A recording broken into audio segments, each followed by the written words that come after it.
بسم اللہ الرحمن الرحیم۔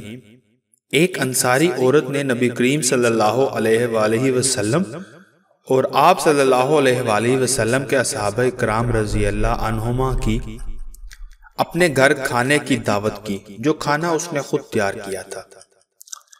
چنانچہ حضور اکرم صلی اللہ علیہ وآلہ وسلم اس عورت کے گھر تشریف لے گئے اور گھر کے صحن میں بیٹھ گئے۔ لوگ آپ صلی اللہ علیہ وآلہ وسلم کے ارد گرد بیٹھے تھے۔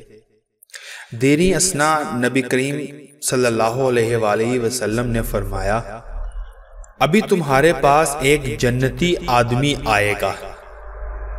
پھر نبی کریم صلی اللہ علیہ وآلہ وسلم نے اپنا سر مبارک ردائے مبارک میں چھپا لیا اور فرمایا، اے اللہ، اگر تو چاہے تو آنے والا شخص علی رضی اللہ عنہ ہو۔ چنانچہ حضرت علی رضی اللہ عنہ آئے۔ لوگوں نے ان کو اس بات کی مبارک اور خوشخبری دی جو حضور اقدس صلی اللہ علیہ وآلہ وسلم نے ارشاد فرمائی۔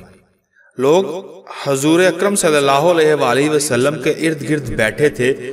حضور اکرم صلی اللہ علیہ وآلہ وسلم نے فرمایا، ابھی تھوڑی دیر میں تمہارے پاس ایک جنتی آدمی آئے گا۔ دیکھا تو ابو بکر صدیق رضی اللہ عنہ تشریف لائے۔ ان کو اس کی مبارکباد دی گئی۔ اس کے بعد حضور اکرم صلی اللہ علیہ وآلہ وسلم نے فرمایا، ابھی ایک اور جنتی شخص تمہارے پاس آئے گا۔ پھر حضرت صلی اللہ علیہ وآلہ وسلم نے اپنے دستے مبارک اٹھائے اور دعا فرمائی کہ اے اللہ، آنے والا شخص علی رضی اللہ عنہ ہو، آنے والا شخص علی رضی اللہ عنہ ہو۔